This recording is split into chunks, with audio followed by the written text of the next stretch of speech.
So எல்லாருமே voting results பார்த்துருப்பீங்க. நேற்று வந்து இந்த அன்அஃபிஷியல் ஓட்டிங்கில் ஃபஸ்ட்டில் வந்து டாப்பில் வந்து கொஞ்சம் நேரத்துக்கு திவ்யா இருந்தாங்க அப்படின்னு நான் நினைக்கிறேன்.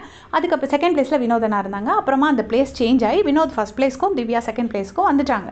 ஸோ அதுக்கப்புறம் அவர் தான் ஃபுல்லாகவே லீடிங்கில் இருக்கார். திவ்யா செகண்ட் ப்ளேஸ்லேயே தான் இருக்காங்க. பட் ரொம்ப ரொம்ப ஒரு ரொம்ப மோசமான ஒரு விஷயம் நடந்திருக்கு. எனக்கு அது என்ன உண்மையிலே நான் பார்த்து ரொம்ப ஷாக் ஆகிட்டேன். ஏன் திவ்யாவுக்கு இவ்வளோ ஹேட்ரட் அப்படிங்கிறது எனக்கு தெரியல. சரி, ரொம்ப மோசமாக இருந்தால் கூட தான் என்ன எவிக்ட், அவங்க எப்படியும் டாப்பில் இல்லைல்ல, எதுக்கு இப்படி பண்ணுறாங்க அப்படின்னு தெரில. வினோதனாவோட ஒய்ஃப் ஒரு போஸ்ட் போட்டிருக்காங்க. என்ன அப்படின்னு பார்த்தீங்கன்னா, ஹாப்பி ஃபார் யூ வினோதே அப்படின்னு சொல்லிட்டு ஒரு லவ் ஸ்மைலி போட்டு ஒரு ஃபயர் போட்டிருக்காங்க. அப்புறமா பிடி ஃபுல் ப்ரமோன்னு போட்டு அந்த ப்ரமோவில் ஓவர் க்ளவுன் மாதிரி ஆக்கியிருக்காங்க. பிடின்னு ஒரு ஃபெல்லோ உமன் அவங்க சொன்னது எனக்கு ரொம்பவே கஷ்டமாக இருக்குது.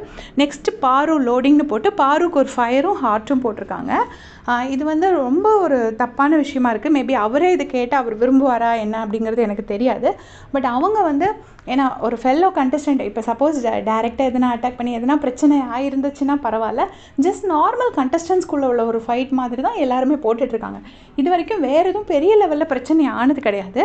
அது பிடின்னு ஒரு பொண்ணை வந்துட்டு உடனே எல்லோரும் சொல்வீங்க அவங்க ஸ்மோக் பண்ணுறாங்க அதனால தான் பிடின்னு. ஸ்மோக்கிங் வந்து ஒரு bad habit, it is injurious to health, அவ்வளோதான். அது வந்து அவங்க பண்ணுறாங்கன்னு நம்மக்கிட்ட எந்த ப்ரூஃபும் கிடையாது. ஒரு வேளை பண்ணுறாங்களா கூட இருந்துட்டு போட்டோம். பட் அதை வந்து இப்படி சோஷியல் மீடியாவில் போடுறது வந்து எந்த அளவுக்கு கரெக்ட் அப்படின்னு நீங்கள் நினைக்கிறீங்கன்னு எனக்கு தெரியல. இவ்வளோ ஹேட்ரடை திவ்யா டிசர்வ் பண்ணல.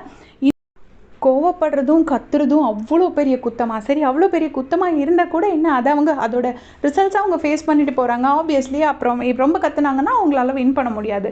அதோட ரெப்பர்குஷன்ஸை அவங்க ஃபேஸ் பண்ணிட்டு போகிறாங்க. பட் அதுக்காக இப்படிலாம் ஷேம் பண்ணுறது வந்து சரியான்னு எனக்கு படலை. அதை பற்றி உங்களுடைய கமெண்ட்ஸ் சொல்லுங்கள். தேங்க்ஸ் ஃபார் வாட்சிங்.